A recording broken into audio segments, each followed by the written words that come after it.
Hello, and welcome to this video walkthrough of Forever Island. In this series of videos, I'm going to show you how to set up the board and then take some example turns to give you an idea of how to play. So, let's get started. To begin, let's review the components. You should have a box, a rule set, 6 sets of colored huts and canoes, the 3 resource tokens, hogs, frogs, and logs, 7 island tiles, including the volcano tile, and then a set of 5 totems, 5 totem tokens, 7 spear tokens, the volcano counter token, and finally a die. To set up the board, take the 7 island tiles, flip them upside down, and shuffle them, just so you don't know what's in what order. Then place an island tile face down and roll to determine where to place the next one. So notice this tile has a connect side, but then it has a 1 side, a 2 or 3 side, a 4 or 5 side, and a 6 side. So I'm going to roll. I rolled a 6, so that tells me to connect the next tile, where it says connect, to the 6 on this tile. Then I'm going to do the same thing for this tile. So I'll roll.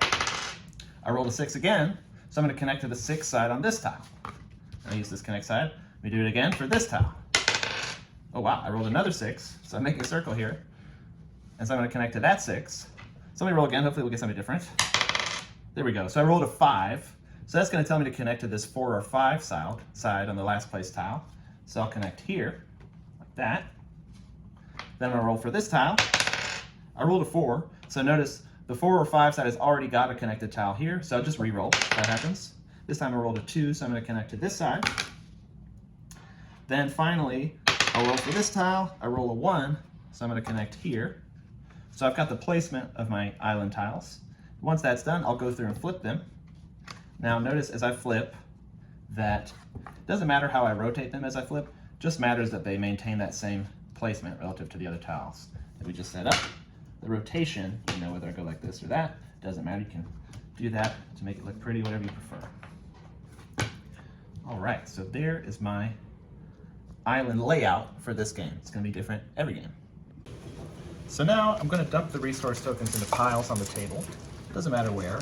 And as I do, I want you to notice some things about the board. So there's the volcano, and then there are 6 islands. And each island is divided into 2 shores and 6 resource growing regions.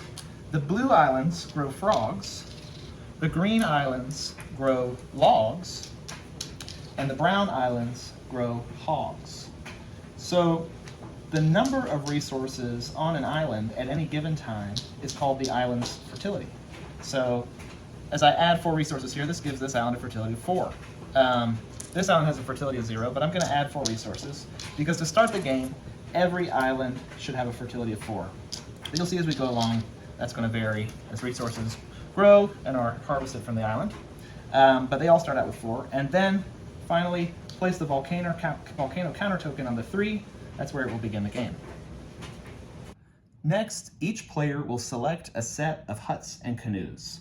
And in this example, we're going to have a 4-player game. So we've got a yellow player, a blue player, a pink player, and a white player. And in the 4-person game, also in the 6-person game, it's played in teams, and the teammates play across from one another. So blue and white will be teammates, and pink and yellow will be teammates. So this first turn is an initial placement turn where each player is going to place a hut on an island as a starting position. And first you roll to determine who will place first. Let's just say, to save ourselves, that yellow wins that. So yellow places first. So they can place a hut on any island of their choice. They'll place here, and they'll place on one of the 2 shores. Then, for the initial placement turn, it goes to the right.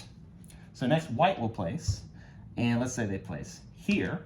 And white can place on any island except the one that yellow has placed on. And that's, again, just for the initial placement turn. You can't place on the same island. So pink can choose one of these 4 islands. Let's say they place here. Now, blue has 3 islands left to choose from, and let's say they place here. Then, once everyone is placed, each player takes 1 resource of each type to put in their hand to start the game with. And resources in a player's hand, that's what they'll spend to do actions, which we'll get to soon. And they should remain visible to all the other players throughout the game. So each player starts with 1 of each. Then, that finishes the initial placement turn, and we'll get started with regular gameplay. And in regular gameplay, the player who placed their initial hut last, which is blue in this case, will go first, and then turns will move to the left for the rest of the game. All right, so let's begin the normal gameplay. Blue is going to go first. So at the beginning of each turn, you must roll for weather. So you roll, and blue rolls a 3. Now what the weather does is it grows one resource on each island as long as that island's fertility is equal to or higher than the roll. So we're starting with islands of fertility of 4. Remember the number of resources on the islands of fertility. So 4 is higher, equal than or higher than 3. So one resource is going to grow on each island. And to grow a resource, you take it from the resource pile and you add it to the island.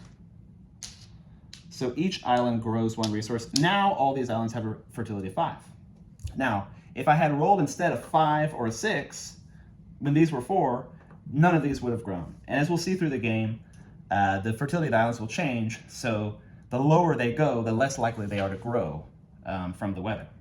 Now, the other thing to know about the weather is if you roll a 6, then it advances the volcano token by 1. And by the time 3 6s are rolled, it hits this explosion icon, and that'll mean the volcano erupts, and we'll cover those consequences later on. So now blue has rolled for weather, and we added the resources that grew as a result of that. So blue's turn will begin. And on their turn, they can take actions. And there's a number of different actions they can do. They can build, they can travel, they can trade, they can harvest, they can raid, and they can tax. So at the beginning of the game, though, you're not going to do all those things. So I'm just going to cover some examples, and we'll go through some of those actions as we go along. To see the full details of each action, look at the rule book. You can access it online or as part of your game. So the first action to cover is harvesting. And harvesting means for each hut you have, you can reap one resource from the island on which it sits. So blue has a hut here on the frog island, which means they can reap one frog from this island. Now notice it didn't come from the resource pile, it came from the island, and that's generally how it works in this game. And now this island's fertility is reduced to 4. So now blue has this frog plus one of each resource that they started with, and they're going to perform some actions. So first, they will build a canoe, and to do that, you spend 1 log. So logs build canoe, it's 1 log, and the canoe must be built where you have a hut. So they use their hut to build a canoe, and it's here. And then they're going to send it. So the canoes can travel, and it's free for them to float between the 2 shores of the same island, but then they can also hop to an adjacent island, and that costs a frog. So blue is going to spend a frog, and with that frog they can hop either here or they can hop here. And in this case, they hop here. And finally, they're going to convert this canoe into a hut. And to do that, you can spend 1 frog and 1 hog. And 1 frog and 1 hog convert a canoe into a hut. So effectively, blue has sort of settled a new island, and that was the resources they needed to do that. Now, a few things to know. You cannot form a hut on a shore that another player is on. So if blue has sent their canoe over here, they couldn't form a hut here where yellow is. So they could form here on the same island on a different shore. But they set up there. And then another thing to note, a newly formed hut can't be used to harvest, so blue can't immediately harvest. But next turn, they'll be able to harvest too. They'll take 1 for their hut here and 1 for their hut here. All right, so blue decides to end their turn, and then the turn is going to pass to the player to their left, which in this case is pink. So pink is now going to begin their turn by rolling for rain. And just for the sake of example, I'm going to make them roll a 5.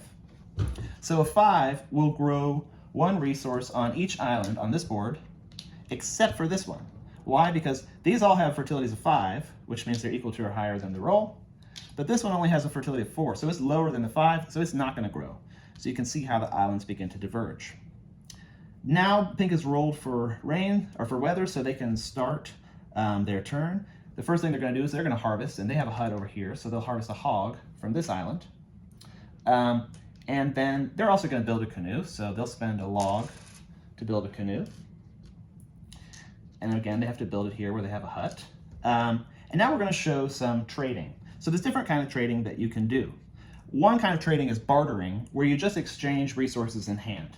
So yellow is on the same team as pink, and they say, hey pink, take my frog, and then you can send your canoe over to my island. And how's that? Well, they can spend 1 frog to hop here, and then a 2nd frog to hop to this adjacent island. So now they're on pink's island. So why would they want to do that? Well, the other thing you can do is you can dock. So they're going to dock in yellow's hut. They're going to dock their canoe. And notice each hut has space for 1 canoe to dock. And if you dock in a different player's hut, then your canoe is called a merchant ship. So pink has a merchant ship here, and the merchant ships are allowed to double up. And doubling up means that the merchant ship reaps 1 from this island, and then it doubles up. It gets doubled, and a resource comes from the pile, and then each player, yellow and pink, get to take 1. So there's a benefit to this, to sailing to other people's islands and doubling up with them. And that's all they're going to do for their turn, and it'll go to white. So now white is going to roll for rain. I'll re-roll so it advances. Oh, and they roll a 6, so remember the 6 advances the volcano token. White will begin. They'll harvest a resource for their hut on this island. And they decide they want to double up with blue. So they'll build a canoe with this log. And then they'll spend a canoe to go over here and double up with blue. So they dock in blue. They have a merchant ship. 1 gets reaped from here, and then 1 comes from the resource pile. And then each player gets 1. So white gets a log, and blue gets a log. And a couple things to know about doubling up. You can only do it once per island. So if blue had another hut here, white couldn't just take their canoe and then do it again. And then it doesn't count if you dock with yourself. You have to dock with another player. So if blue had built a log or a canoe here and then docked in their own hut, that would not count for doubling up. They couldn't double up using that. And then just for the sake of illustration, I'll show you the final other kind of trading, which is you can 2 for 1 at any time, which means you can turn 2 resources of the same type, say 2 logs, into 1 of a type of your choice. So I can turn that into either a frog or a hog. So let's say white says, I want to make a hog. So now they end with 2 hogs. All right, so now it's yellow's turn, and I'm going to be able to show you another action type, building type of action. First they roll a 5. So that's going to grow a resource here and here. It'll grow 1 here, and it'll grow 1 here. It doesn't grow 1 here because 4 is lower than 5. And this one is already maxed out at 6, so that doesn't grow. So yellow begins their turn. They're going to reap a frog here. Now they can't double up here because you only double up with your ship, not with the hut that a ship is docked in. But they want to double up with pink, so they're going to do the same thing. They build a canoe, and then they spend 2 frogs to go hop, hop, dock here, and then double up. And I should have said this before, but the other player has to agree to double up. So teammates have been doubling up, they're always going to agree. But you can double up with other players who aren't on your team if they agree to double up. So pink says, yeah, let's double up. So 1 gets reaped, 1 comes from here. Pink keeps this one, and yellow gets that one. Now again, pink and yellow are teammates, so they're going to collaborate. Pink says, hey, why don't you take these 3 hogs? Now why would he do that? It's because with 5 hogs, you can build a totem. So now yellow has 5 hogs, and they'll spend them, and they'll build a totem. Now, what do totems do? And where can they be built? Well, one, you built them wherever you have a hut, you can build them. So yellow can only build here, and they would only want to do that. When they have a totem, it does 2 things. 1, it gives them 1 victory point. And in the team version, once the team has 7 victory points, they win. And 2, the totem allows them to tax. So as soon as you build a totem or gain control of it, and you control it by having it on the shore of your hut, you can levy a tax on any other player of your choice. So let's say yellow decides to tax blue. If blue is taxed, they have to reap a resource from an island on which they have a hut. So they can either reap a tree here or a frog here, and then give it to yellow. So in this case, blue will reap a tree, and they have to give that to yellow. If yellow had taxed white, they would have had no choice. They would have had to pay from here because there's only 1 island. Same for pink, though they probably wouldn't want to tax their teammate. And they could have taxed themselves if they wanted, though again, it's not usual that you would do that, and then they would have to reap from here. So in that first round, I've showed you the basics of the game. Now we're going to go forward in time to the end game, to an advanced board, so I can show you the remaining major mechanics, which are volcanic eruptions, ecocide, rating, and actually winning the game. So here we go. So it's going to be yellow's turn in this example, and they're going to roll for weather, like always, at the end of their turn. Oh, great. I rolled a 6, which I was trying to do, and the volcano token was on the 1, so it advances to the eruption icon, which means the volcano erupts. And that does 2 things. 1, it removes a resource from every island on the board, so it reduces every island's fertility by 1. And then 2, it's going to destroy any undocked canoes. So over here, notice pink has these 2 canoes that are not docked in the hut. They get destroyed. And down here, blue has 1 canoe docked in the hut, but then these 2 undocked, so those 2 are going to get destroyed. After the volcano erupts, it resets to the 3, so in another 3 6s, if we get that far, it'll erupt again. After the weather, Yellow takes their turn as normal, so they're going to harvest. They'll take a hog here, they'll take a log there, and they'll take 2 frogs here. And then they're going to tax. So they have a totem here, and then notice this totem also has this purple token, and that's an extension. And you can build an extension under your totem for 5 hogs. And with the extension, it allows them to tax again. And you can do multiple extensions. So this totem, for instance, they have 2, so they could tax 3 times. So yellow is going to tax white. They're going to tax them twice. Now notice, white only has huts on 1 island, so they have to pay their tax from that island, which means that these 2 logs are harvested and given to yellow.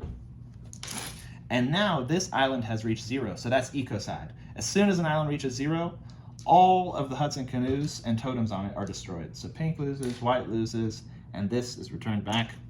And this island is ecocided, meaning no one can form huts here again. It'll never grow more resources. You can travel to it, but it's basically out of the game.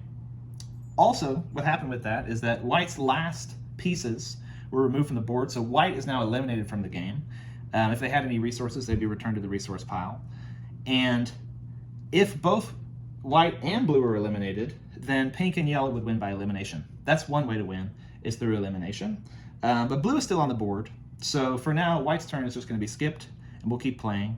But I'm going to show you yellow is going to go for victory by the victory point route. And the victory point route is, if you get 7 victory points as a team, or 5 in the individual version, then you win. And you get a victory point for each totem and extension that you control. So yellow and pink have 2 points here, plus 3 points here with these 2 extensions under this totem, so they have 5. If they're able to take over blue's totem and extension here, they'll have 7, and they'll win the game. So how are they going to do that? Through raiding, which I'll show you now. So to begin with, yellow is going to build 3 canoes, boom, boom, boom, on their shore here. Then they have another canoe they'll take out of their hut there. And they are going to turn these 2 hogs into a frog. So they'll give them a 4th frog, and they'll spend those 4 frogs to send these 4 canoes 1 island over here, and put them on blue's shore with the totem. Now they're going to declare a raid on blue. And you can declare a raid on any shore where you have 2 or more pieces, canoes or huts, and there's one of your opponents has a piece on that shore. So yellow is going to declare a raid on blue here, and what happens is yellow gets 1 spear token for each of their pieces on that shore. So they're going to get 4 because they have 4 canoes. Now if there were any other players on the shore, they could take sides with yellow, and yellow would get more spears, or they could take sides with blue. But in this case, there's just the 2. So yellow will get 4 spears, and they'll take them in their hand like that.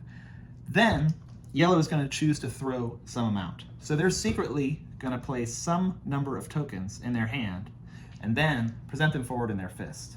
Once they've presented it, blue gets to guess how many they've thrown. Now if blue guesses correctly, they win, but if blue does not guess correctly, yellow wins. So let's say in this example that blue guesses 2. He guesses 2 have been thrown by yellow. Well, yellow then reveals, oh, yellow threw 3. So yellow wins. So what happens? Whoever loses the raid has to destroy as many pieces on that shore as spears that were thrown. So in this case, 3 spears were thrown, and blue lost, so they have to destroy up to 3 pieces on that shore. Now they only have 2, so that means everything gets removed. If instead yellow had thrown 1, blue would have just had to destroy 1, so they probably would just destroy their canoe here. If instead yellow had thrown 3, but blue had correctly guessed 3, then yellow would have had to destroy 3 pieces, those 3 canoes. But as it happens, blue guesses wrong, yellow throws 3, so blue is eliminated from this shore. And then yellow can make the winning move by taking control of this totem. Their partner pink is going to help them. They give them a frog and a hog from their hand. Yellow spends those to form a hut here. And now yellow and pink control 7 victory points, so they win the game. All right, so hopefully you found that helpful. I definitely recommend you review the rule book. It'll walk you through the actual mechanics of every action and every event. And on pages 10 and 11, there's a quick reference that you can refer to as you're playing and make sure you've understood everything. This walkthrough is really just to give you an idea of how everything comes together and get you started. So get out there, start playing, and enjoy.